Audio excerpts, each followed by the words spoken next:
So in today's video, I'm going to go over what's in my bag for landscape photography. So first I'm going to talk about the bag.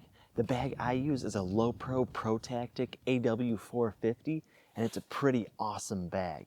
It's got all these little hookups on the outside of it, a place to hold your tripod on here, got like a water bottle holder, and all this stuff can be moved around. And it's a pretty sturdy bag. It's got like a hard top up here to protect it from falls, and also all around it is just really nice, and it's really secure, and it's made out of some real high quality materials here. Lowepro did a really great job designing this bag, and I love it. I've had it for about 3 years now, and it has all sorts of room in here for my camera gear. It's back loading, so it opens this way, so I don't have to set the back down in the mud when I'm taking my camera out to take pictures. I kind of set it on the front, then I open it up to get into all my gear, and it has more than enough room to store everything I need, and I can even put my D850 with my 150 to 600 millimeter lens on here if I'm doing wildlife photography. But for this setup, this is my landscape photography setup. So I'm going to kind of go through the items that I have in here and why I have them in here. So then first thing and most important thing would be the camera. The camera I use is a Nikon D850. It's a 45 megapixel full frame DSLR, and it's a great camera. Some people say it's the best DSLR ever made. I love shooting landscapes with it.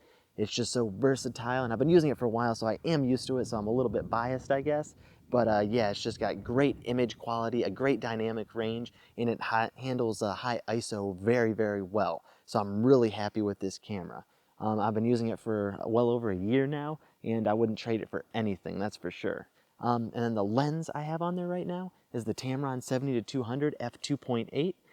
Now this is a pretty good lens as well. It's a telephoto zoom lens, so this helps me get farther away subjects and a little bit more intimate landscapes, which is nice. And with the f2.8, it kind of helps me get some more interesting images as I add some bokeh to them. And this lens has been very helpful here in Alaska, because where I'm living, I'm 40 miles away from the peak of Denali.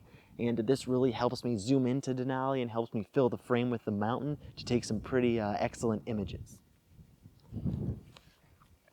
Now the other lens I have in my landscape photography kit is the Nikon 16-35 f4 lens, and this is a pretty good wide angle lens. I'm able to get some pretty sharp images with it, and I really like the image quality. And it's not the 2.8, it's only the f4. Since with landscapes I don't really go to f2.8 all that much, so f4 was more than enough for me.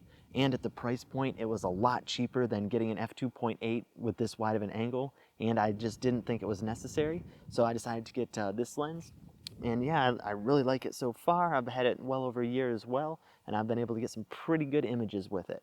And the thing with both of my lenses here is they both have a 77 millimeter filter size, so it makes it easy when I put my filters on there, and I don't have to keep changing the adapters. So next, I'll go over my filters. Now the filter system that I use is the NiSi V5 square filter system. Now this system's a bit outdated. They do have a V7 out right now, but I haven't really had the need to upgrade because this suits my needs just well. And now square filters can be pretty pricey. They are definitely worth it because they can really help you capture better images, and they can really help do stuff like balance out the light and help you get longer exposures. Now this landscape photography kit for the NiSi V5, which I got, has the filter holder. It has the circular polarizer, and that's what it comes with. And I also have a 10-stop ND filter and a 6-stop ND filter, which just helps me get longer exposures and blocks out more of the light. And then also I have a 3-stop graduated medium grad filter. Now this filter is the one I use the most by far. It's just a graduated filter, is dark on top and light on the bottom, and it's a 3-stop medium, so that means it blocks 3 stops of light on the top, and it's not too harsh of a kind of a transition from dark to light. And this one really comes in handy because when you're shooting landscapes, a lot of the times the sky will be really bright and your foreground will be kind of dark, so this graduated filter really helps to balance out your images. And that's pretty much all I keep in my camera kit here for landscape photography. The rest of it would just be kind of little odds and ends. Like I keep a whole bunch of extra batteries. I got about 3 to 4 extra batteries, and I make sure to rotate through my batteries here. So every time I put in a new one, I kind of mark them so I know, so I never use the same one twice in a row. I just feel like this might have the batteries last a little bit longer. This might not have, this might not matter at all, but for some reason I think it does, so that's kind of why I do that. And also, of course, you have a whole bunch of backup memory cards here, some lens cleaning spray, shutter release. Now, shutter release works real well if you're doing long exposures over 30 seconds. It's like my camera here, the D850, it has a bulb mode, which you plug in the shutter release and then you can take as long as you want of an exposure, but it won't go over 30 seconds natively. So if you want to take an exposure longer than 30 seconds, you have to use the shutter release.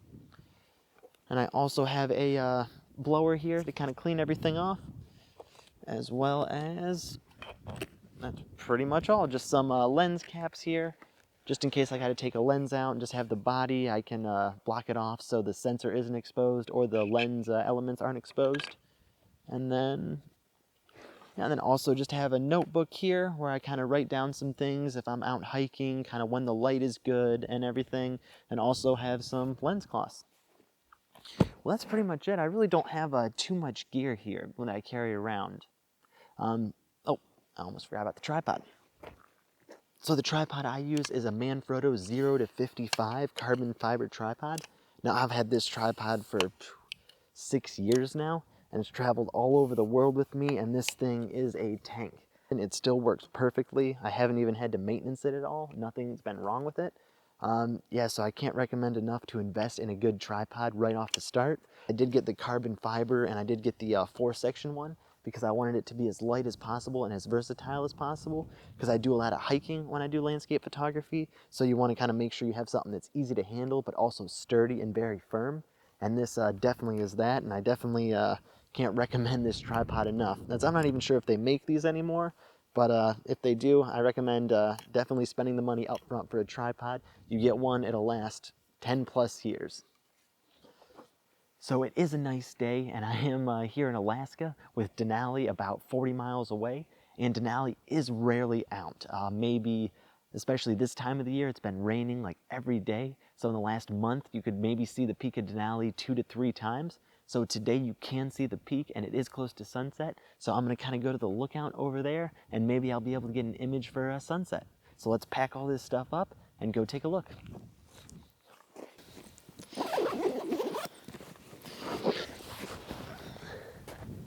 So I did find a composition here.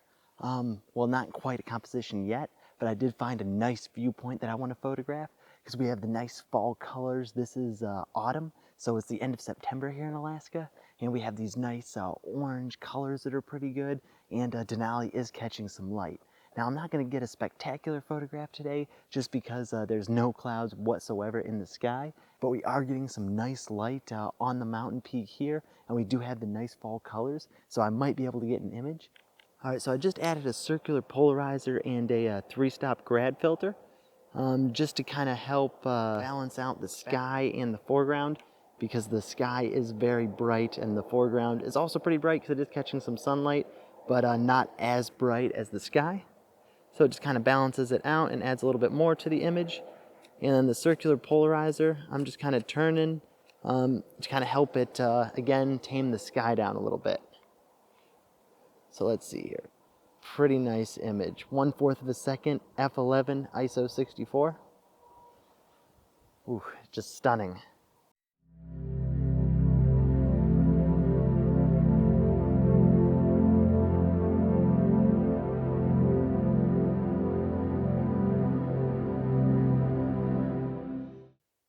And now I'm zoomed in pretty far because when there's no interest in the clouds, you want to kind of get rid of them from your scene. So I'm shooting at 1/3 a second, f11, ISO 64.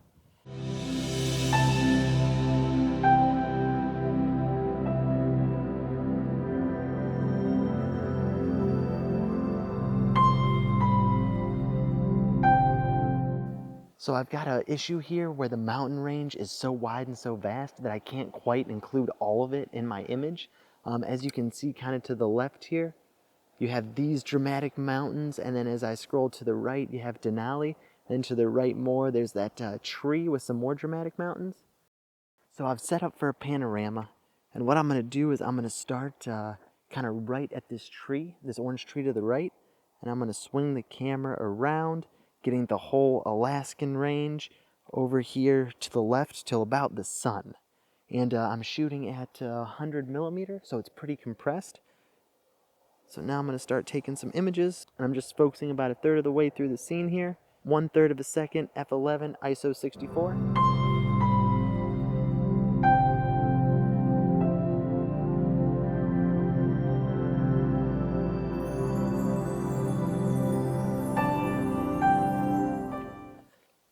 So hopefully that pano turned out pretty well. Usually when there's no clouds in the sky, I'll take a panorama because it just kind of fills the whole image with interest, especially if it's a spectacular scene like this. And a panorama just including all these mountains makes it look pretty epic. So that's all for today's video. The light's just about to go behind the mountain, which will eliminate all the sunlight from my scene. So I'm going to pack up and head back to the car. So I hope you enjoyed the video. I got to see what I keep in my bag and what I use for landscape photography. And also we got to shoot the largest peak in North America today. So it was a pretty good day out, that's for sure. Well, thank you very much for watching. Hope you enjoyed, and I'll see you later.